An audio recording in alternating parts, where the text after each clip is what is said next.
حضور کے اس فرمان پر بظاہر عمل نہیں کیا، میں اس کو گناہ کہنے کی جرات نہیں کرتا، نافرمانی کہنے کی جرات نہیں کرتا، بس اتنا کہوں گا کہ ان سے صدت صحابہ سے خطۂ اجتہادی ہوئی، لغزش ہوئی، اجتہادی لغزش، حکم کو سمجھنے میں اس پر عمل کرنے کے حوالے سے ان سے بھول ہو گئی۔ وہ گنہگار نہیں، وہ مجرم نہیں، اس لیے کہ وہ محفوظ لوگ، ان سے خطۂ اجتہادی ہوئی کس پر؟ ایک فرمان رسول پر عمل کرنے میں صدت صحابہ سے اگر خطۂ اجتہادی ہوتی ہے تو امیر حمزہ جیسے کا قتل ہوتا ہے، مصعب ابن عمیر جیسے کا قتل ہوتا ہے، عبداللہ ابن جہاز جیسے کا قتل ہوتا ہے۔ سنی مسلمانوں، میری قوم کے جوانوں، پہاڑ پہ کھڑے رہنے کے حکم پر عمل کرنے میں ایک مرتبہ خطۂ اجتہادی ہو تو اتنے صحابہ کی شہادت ہوتی ہے۔ آج تو خطۂ اجتہادی نہیں، پوری امت مسلمہ پاپ اور گناہوں میں ڈوب گئی۔ اگر حضور کے فرمان پہ عمل کرنے میں صحابہ جیسی مخلوق سے خطۂ اجتہادی ہو تو اتنے جنازے دیکھے جاتے، اتنے بچے یتیم ہوتے، اتنی عورتیں بیوہ ہوتی ہے۔ گویا کہ مسلمانوں کو قرآن اور حدیث سے یہ پیغام مل رہا ہے، اگر میرے محبوب کے ایک فرمان کی خلاف ورزی کرو گے تو ہم اتنے جنازے دکھائیں گے، اتنے دم دکھائیں گے، اتنوں کو یتیم کریں گے، اتنوں کو بیوہ کریں گے، ایک خطۂ اجتہادی پر اتنے دم کے پہاڑ ہمارے سر پہ توڑے جائیں گے۔ آج اپنے دلوں پہ ہاتھ رکھ کر کے سوچو، ہم پہاڑ سے نیچے نہیں اتر رہے ہیں، ہم خطۂ اجتہادی نہیں کر رہے ہیں۔ آج میرے قوم کا جوان زنا کے اڈے پہ نظر آ رہا ہے، شراب کے اڈے پہ نظر آ رہا ہے، ہاتھوں میں چوہے کے آلات ہیں، لڑکیوں پہ بدنظری ہو رہی ہے، بستروں پہ لیٹ کر زنا کے مناظر دیکھے جا رہے ہیں، گندی فلمیں آج مسلمان جوانوں کی سوچ و فکر پر گالی آ چکی ہے، جھوٹ کی بد شکلی، ایک دوسرے کے ساتھ لڑائی جھگڑا آج مسلمانوں کی پہچان بن چکا ہے۔ مجھے بتاؤ، ایک خطۂ اجتہادی اور اسی مخلوق میں ہو جائے تو اتنے جنازے ہوتے ہیں۔ یہاں تو سب جرائم میں ڈوبے ہیں، یہاں تو سب گناہوں میں ڈوبے ہیں۔ مجھے بتاؤ، مسلمانوں کے قتل کا اصل ذمہ دار کون ہے؟ وہ لوگ جن کی تلواریں مسلمانوں کی گردن پر ہے، یا وہ مسلمان جو 24 گھنٹے میں اکثر وقت رسول اللہ کی نافرمانی میں گزارتے ہیں؟ محبت ہے نا، محبت ہے شہید ہونے والوں سے، تو داڑیاں مڈا کے گٹر میں پھینک کر کیوں کسی کی شہادت کے ذمہ دار تم بن رہے؟ اگر مسلمان حضور کی نافرمانی کرنا چھوڑ دے، انشاءاللہ تبارک و تعالی یہ غموں کے دن بہت جلدی خوشیوں میں تبدیل ہو جائے گا۔ ہم صرف نعروں سے حالات بدلنا چاہتے ہیں، ہم صرف باتوں سے حالات بدلنا چاہتے ہیں۔ تقریریں صرف حالات نہیں بدل سکتی جب تک کہ مسلمان کردار اور عمل کے میدان میں قدم نہ رکھے۔ اتنی عظیم مخلوق سے اجتہادی خطا ہوئی، اتنا بڑا نقصان، اس سے بڑا بھی کوئی نقصان ہے کہ اللہ کے رسول علیہ السلام زخمی ہو گئے۔ حضور کی زخموں کی داستان بیان کرنے میں میرے اندر ہمت نہیں ہے، لیکن صرف آپ کو اشارہ دیتا ہوں، ایک خطۂ اجتہادی پر کیا انجام دیکھا گیا۔ حضور کا خون بہ رہا تھا، مولا کائنات شیر خدا علی مرتضیٰ نے جب رسول اللہ کا خون بہتے ہوئے دیکھا، اس میدان میں پانی بھر کے لانے کے لیے صحابہ کے پاس برتن بھی نہیں تھا۔ صحابہ کے پاس کتنی مصیبت سے دین پہنچایا گیا ہے۔ آج میرا جوان جب نرم گدوں پہ لیٹ کر کے ننگی فلمیں دیکھتا ہوگا تو ان شہیدوں کی قبروں میں ان کے دلوں پہ کیا گزرتی ہوگی۔ اذان کے وقت میں جب تمہارے گھروں میں ٹی وی چالو رہتا ہوگا تو جن کے کلیجے دین کے لیے چبائے گئے ان کے دلوں پہ کیا گزرتی ہوگی۔ رات کے 2-2 3-3 بجے گلیوں میں چھپ کر، درختوں کے پیچھے چھپ کر، آٹو رکشہ میں چھپ کر کے جب تم فون پر کسی لڑکی کو زنا کے لیے آمادہ کرتے ہوں گے تو جن کے ہاتھ پیر آنکھ ناک اور ہونٹ کاٹ کاٹ کے لوگوں نے عورتوں نے پازیب بنائے تھے، ان شہیدوں کے دل پہ کیا گزرتی ہوگی کہ اسی دن کے لیے ہم نے جام شہادت نوش کیا تھا، اسی دن کے لیے ہمارے بچے یتیم ہوئے تھے، اسی دن کے لیے ہماری عورتیں بیوہ ہوئی تھی. کہاں ہیں ہم؟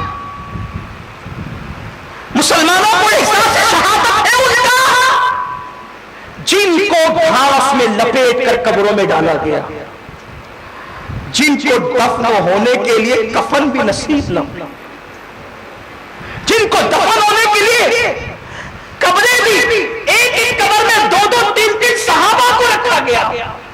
یہ صورتحال تھی، بھول گئے یہ سب. اور اب صرف نفسانیت، صرف نفسانیت، شراب، زنا، جوا، لڑائی جھگڑا، جہالت، یہی سب کچھ، مسجدوں کی ویرانی، یہی سب کچھ. باتوں میں تو ایسا لگتا ہے کہ کوئی مسلمان ولی سے کم نہیں ہے، کردار دیکھو تو فجر میں سوتا پڑا، نبی کے نام پہ جان دیں گے مولانا لیکن داڑھی نہیں رکھ سکتے. لفاظی کہاں کر رہے ہو؟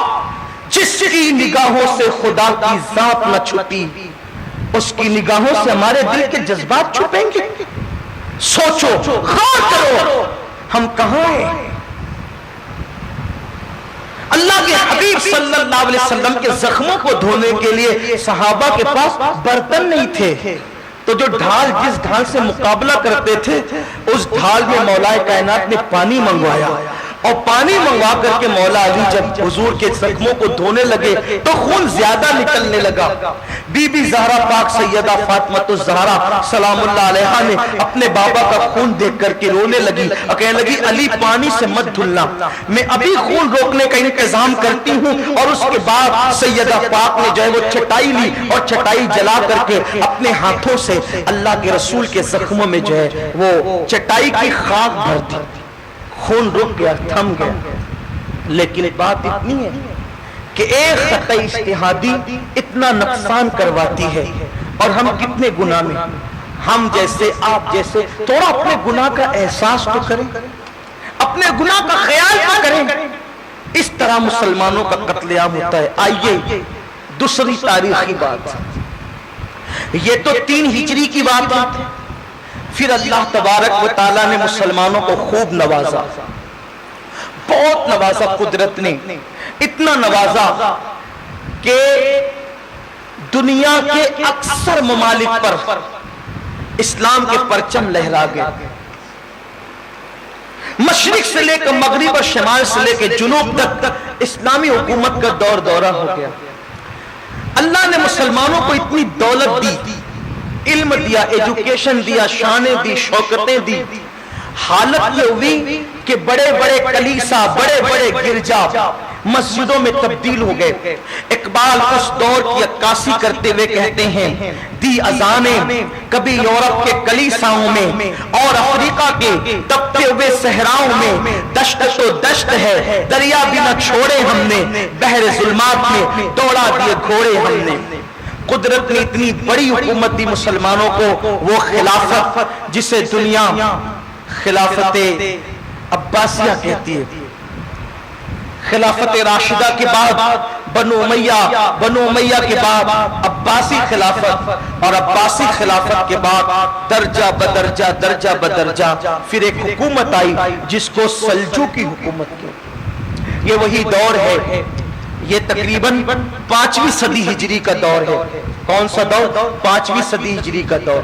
اتنا خوبصورت دور ہے یہ مسلمانوں کے لیے کہ اس دور میں ایک عام مسلمان جو عام مسلمان کہلاتا تھا، جس کو آپ کہہ سکتے ہیں کہ مڈل کلاس کا آدمی، اس کے گھر میں 300 کنیزیں ہوتی تھی. یعنی جس کو ہم کہتے ہیں درمیانی طبقہ، 300 کنیزیں اس کے گھر میں ہوتی تھی. یوں دولت تھی اس کے پاس. مشرکین اور کافروں کی حکومت کے خزانوں میں جتنا پیسہ نہیں ہوتا تھا اتنا ایک مسلمان کے پاس پیسہ ہوتا تھا. اللہ نے اتنا نوازا تھا. پھر مسلمانوں کو جب دولت ملی، مال ملا، قوت ملی، حکومت ملی، ثروت ملی، اس وقت مسلمانوں کا حال پھر یہ ہوا کیا؟ نافرمانی پہ تل گئے.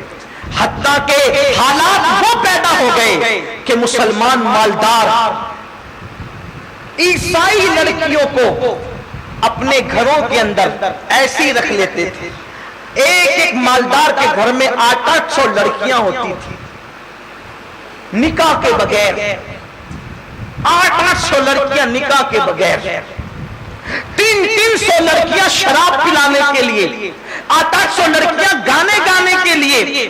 کوئی دین دھرم کی پرواہ نہیں، کوئی مذہب و مسلک کی شناخت نہیں. اور اس وقت حالت یہ ہوئی کہ جو اہل حق کی آواز اٹھانے والے ان کی آواز کو دبا دیا گیا. خطیب خرید لیے گئے، ادیب خرید لیے گئے. حق بولنے والے منبر و محراب کے وارثوں کی آواز دولت کے بلبوتے پہ دبا دی گئی. جب دبا دی گئی اب حق بولنے والا کوئی نہ یا چند انگلیوں پہ گرنے کے برابر. اس وقت اللہ اکبر. پھر اللہ تبارک و تعالیٰ نے اس لیے کہ جب مسلمان پاپ کے لیے بے باک ہو جاتا ہے، جب مسلمان پاپ کے لیے بے باک ہو جاتا ہے، جب مسلمان گناہ کے لیے بے باک ہو جاتا ہے، جب مسلمان اللہ کی خشیت کو پیٹ کے پیچھے ڈال کر بے حیا، بے غیرت، بے شرم ہو کر اسلامی اقدار کو بھلا دیتا ہے، تو قدرت پھر کسی کافر کی تلوار کو تیار کرتی ہے. اس لیے کہ بہت بڑے صوفی کا قول ہے جسے قرآن و حدیث کی نصیحتیں جس قوم کو نہ سدھارے پھر اس قوم کو ہلاک کرنے کے لیے ظالموں کی تلواریں آتی ہیں، پھر اس قوم کو تباہ کرنے کے لیے کافروں کے لشکر آتے ہیں. جب وائزین کی باتیں نہ سنی گئی، وائزین کی باتوں کو سن کے مذاق اڑایا گیا، اہل حق کی زبانیں بند کر دی گئی، اس وقت قدرت نے ہلاکو اور چنگیز خان کی فوجوں کو آفت اور طوفان بنا کر کے بھیجا. جب ہلاکو اور چنگیز کی فوج چلتی تھی نا فوج، تو ایسا لگتا تھا جیسے پہاڑ چلتے ہوئے آ رہا ہے. وہ کسی کو خاطر میں نہیں لاتے تھے. اور پھر مسلمانوں کا جو قتل عام ہوا ہے، پھر توبہ کے لیے بھی ان کے ہاتھ نہیں اٹھے. آپ اپنے آج کے حالات دیکھیں. ایک تھوڑا سا کوئی بیوپاری جو ہے نا جس کی مارکیٹ میں دکان اچھی چلنے لگتی ہے، آپ سنیں گے تو اس کے بارے میں آپ کو پتا چلے گا کہ وہ تو فون پہ لمبی بات کرتا ہے، کسی سے اٹکا ہوا. یہ صورتحال ہے. جب تک غریب تھا درگاہوں کے چکر لگاتا تھا، مسجدوں سے لگا رہتا، سب کی بات نہیں کرتا اللہ ماشاءاللہ. درگاہوں سے چمٹا رہتا تھا، مسجدوں سے چمٹا رہتا تھا، اہل اللہ سے چمٹا رہتا تھا. تھوڑی سی دولت آ گئی تو کہا کہ وہ شرابیوں کے ساتھ بیٹھنے لگ گیا. دولت کے بل بوتے پر جو قوم اللہ کے قانون کو پیٹ کے پیچھے ڈال دیتی ہے، پھر قدرت ان کے لیے کافر ظالموں کو مسلط کرتا ہے. آپ دیکھیے، میں سمجھتا ہوں کہ کتنے مسلمان جوان ایسے ہیں جن کے موبائل گندگی سے خالی ہے. بڑی معذرت کے ساتھ میں بدگمانی نہیں کر رہا ہوں اللہ کے گھر میں بیٹھ کر. دیندار کہلانے والا طبقہ ہو یا دنیا دار کہلانے والا طبقہ، میں پوچھتا ہوں آپ سے، دینداری صرف داڑھی کا نام نہیں ہے. دینداری صرف ٹوپی کا نام نہیں ہے. دینداری صرف سفید کرتوں کا یا خوبصورت کرتے پاجامے کا نام نہیں ہے. جو اصل دینداری ہے ہم نے تو کبھی اس کی طرف توجہ ہی نہیں کی. اصل دینداری یہ ہے کہ جس پوزیشن میں تم نماز میں کھڑے رہتے ہو اسی پوزیشن میں تم بازار میں بھی کھڑے رہو. تقویٰ یہاں ہے، دل جب تک کہ خشیت ربانی کا گنجینہ نہ بن جائے. کم سے کم اپنے موبائل کا جائزہ لے لیں کہ ہم اتنے بڑے دیندار ہیں، ہمارے موبائل کا حال کیا ہے. ہم اپنے گھروں کا جائزہ لیں، ہم اپنے گھروں میں کیا دیکھتے ہیں. انڈیا پاکستان کا میچ ہو تو مسلمانوں کی تعداد اس دن نماز میں کم ہو جاتی ہے. جو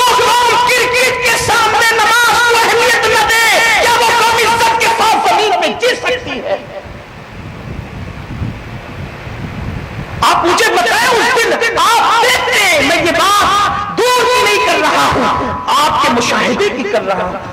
بولو اس دن مسجدوں میں تعداد نمازیوں کی کم ہوتی ہے کہ نہیں ہوتی ہے؟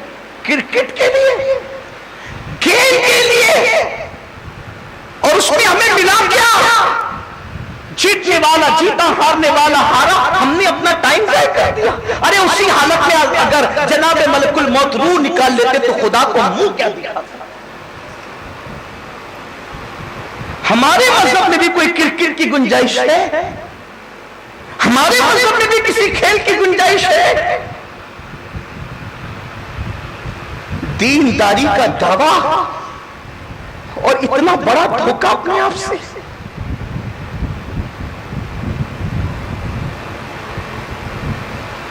صحابہ کرام وقت سے زیادہ سو لیتے تھے تو آنکھ میں آنسو لا کے کہتے تھے آج میں غافل رہ گیا۔ کچھ وقت کھانے میں زیادہ چلا جاتا تھا تو آج میں غافل رہ گیا۔ حضرت حنظلہ رضی اللہ تعالیٰ عنہ صدیق اکبر کے پاس آ کے کہتے یا ابا بکر نافقہ حنظلہ، اے ابو بکر کیا حنظلہ منافق تو نہیں ہو گیا؟ ابو بکر حنظلہ منافق تو نہیں ہو گیا؟ صدیق اکبر کہتے حنظلہ کس بات پہ کہہ رہے ہو کہ حنظلہ منافق تو نہیں ہو گیا؟ نفاق کی وجہ کیا ہے؟ نفاق کی بات کیا ہے؟ تو حنظلہ کہتے ہیں یا ابا بکر رسول اللہ کی محفل میں بیٹھ کر اللہ سے جو دل لگتا ہے گھر آنے کے بعد دل پر وہ کیفیت نہیں ہوتی، اس لیے سوچنا ہو کہ کہیں میں منافق تو نہیں ہو گیا۔ حضرت صدیق اکبر نے حضرت حنظلہ کا ہاتھ پکڑا اور ہاتھ پکڑ کر بارگاہ رسالت میں آئے، یا رسول اللہ حنظلہ کیا کہہ رہا ہے؟ سرکار حنظلہ کیا کہہ رہا ہے؟ آقا حنظلہ کیا کہہ رہے ہیں؟ سرکار نے فرمایا کیا کہہ رہا ہے حنظلہ؟ حضرت حنظلہ کہتے یا رسول اللہ حنظلہ منافق تو نہیں ہو گیا، کہیں حنظلہ کے دل سے ایمان تو نہیں نکل گیا؟ حضور نے کچھ پوچھے بغیر فرمایا واللہ میرا حنظلہ منافق نہیں ہو سکتا۔ یا رسول اللہ جب میں منافق نہیں ہوں بے شک الحمدللہ، حضور نے سند دے دی کا فساقہ، پھر یہ کیا وجہ ہے؟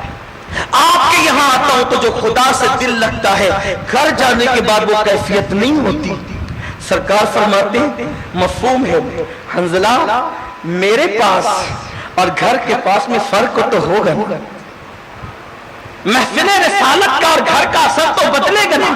آقا فرماتے جو تمہارے ایمان کی کیفیت، جو تمہارے دلوں کی کیفیت میرے دربار میں ہوتی ہے، اگر وہی کیفیت تمہارے گھروں میں بھی باقی رہ گئی تو تم فرشتوں سے ملاقات کرو گے، بات کرو گے، مصافحہ کرو گے، لیکن ایسا نہیں ہو سکتا۔ کیفیت تو بدلے گی مجھ سے دور جانے کے بعد۔ کبھی ہم نے بھی سوچا کہ میں منافق تو نہیں ہو گیا؟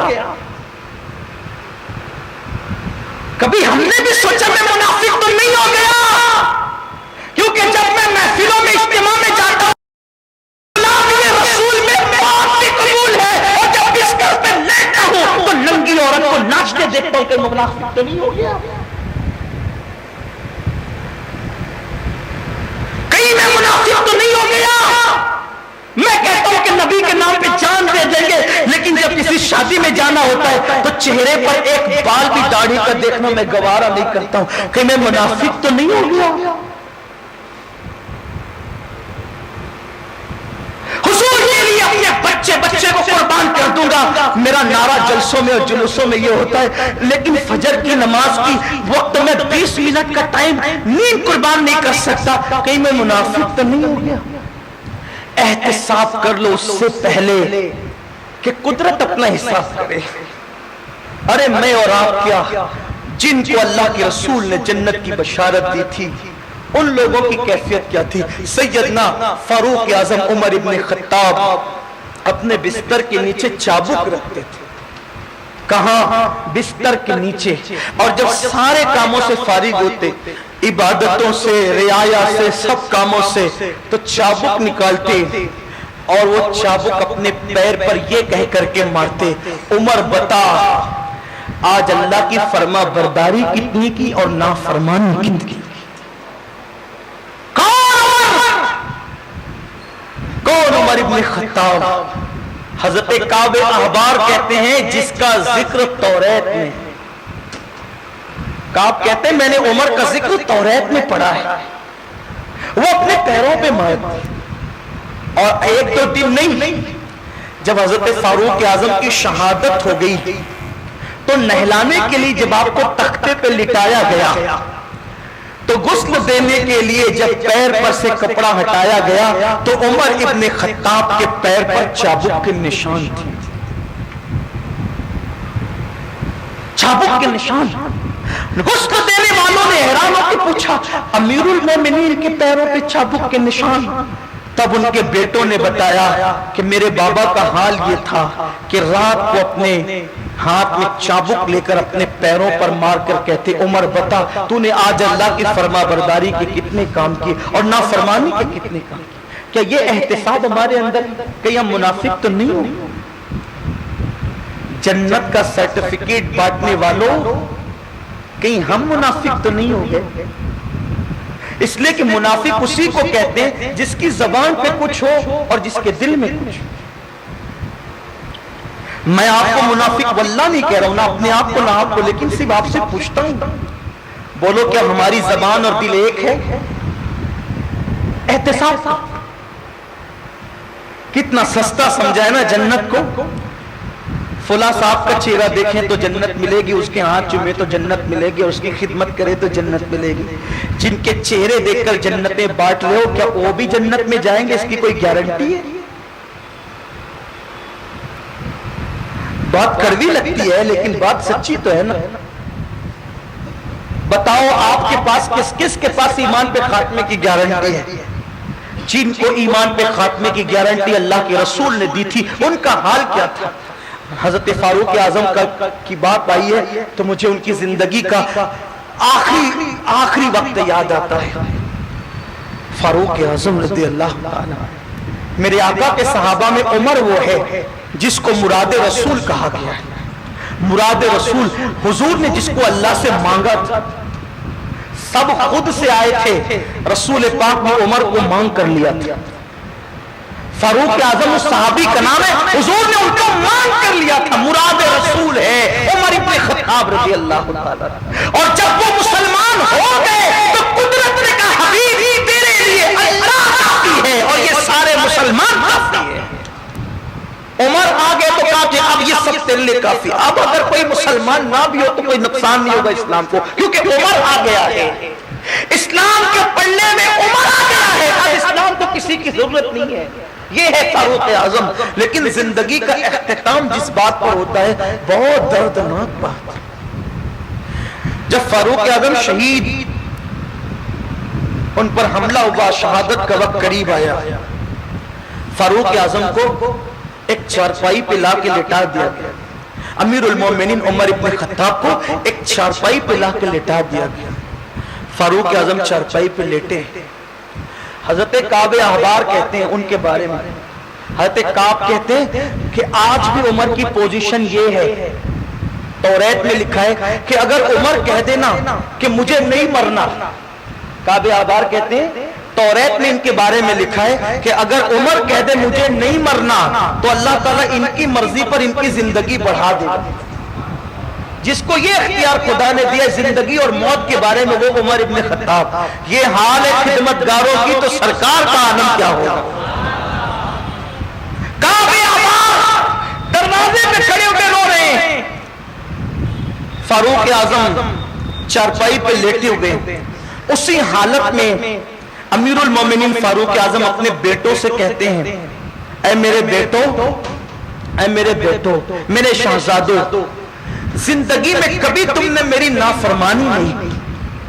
بس بات مکمل کر رہا ہوں، حضرت بھی تشریف لانے، بات توجہ میری طرف کریں آپ، ایک بار درود شریف پڑھیں۔ توجہ نہیں بیٹے، دروازے بند ہو رہا ہے اور کچھ نہیں ہو رہا ہے، ادھر توجہ۔ ہاں ہاں اے سی چالو کی جا رہی، ایک بار درود شریف پڑھنے آپ۔ ہاں عاشقوں کی طرح پڑھ لیں درود شریف۔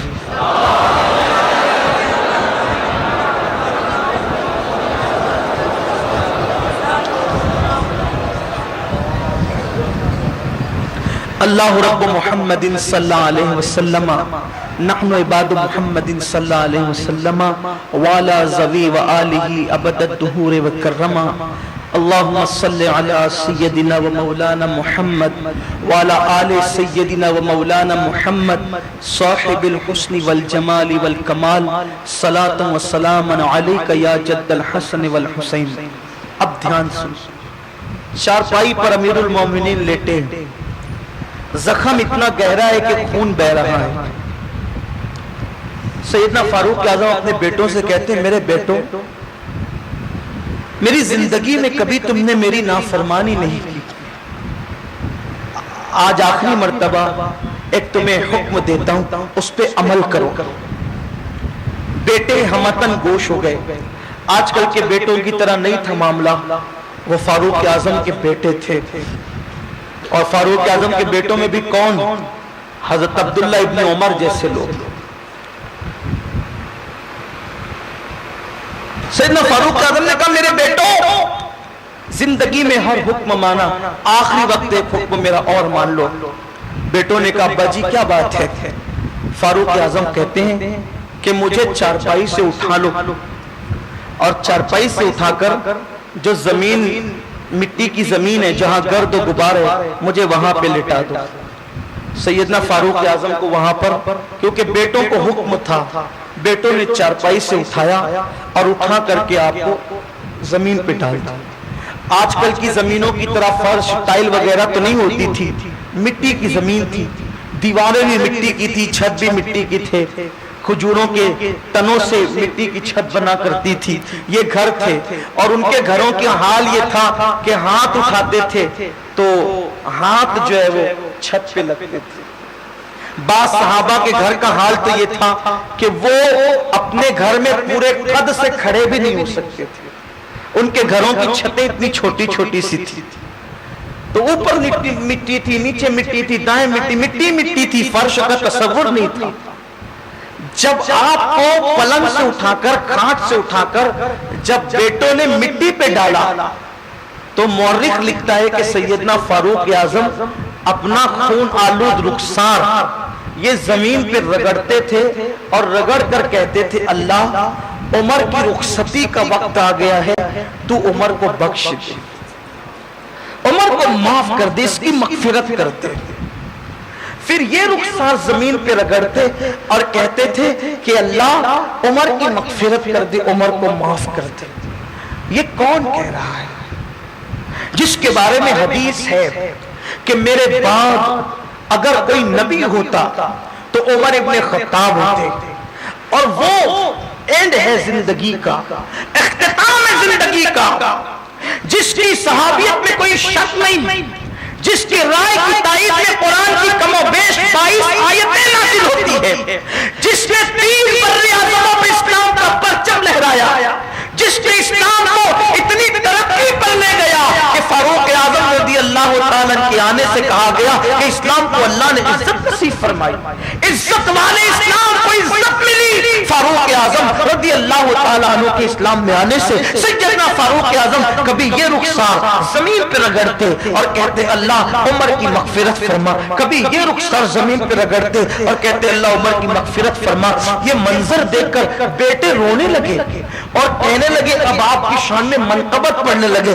بیٹے کہتے ابا جان آپ تو وہ عمر ہے جس کے لیے یہ حدیث ہے, آپ تو وہ عمر ہے جس نے یہ کام کیا, دین کا, اسلام کا یہ کام کیا, یہ کام کیا, یہ کام کیا, یہ کام کیا. لوگ فاروق اعظم رضی اللہ تعالیٰ کی فضیلتیں پڑھنے لگے, منقبتیں پڑھنے لگے. سیدنا فاروق اعظم کہتے ہیں چپ رہو, خاموش رہو, یہ عمر کا آخری وقت آ گیا ہے, تم میری منقبتیں پڑھتے ہو, تم میری تعریفیں کرتے ہو, جبکہ اس دنیا سے جاتے وقت عمر یہ دعا کر رہا ہے کہ اللہ قیامت میں عمر کو کوئی مرتبہ بھی مت عطا کرنا اور عمر کی پکڑ بھی مت کرنا.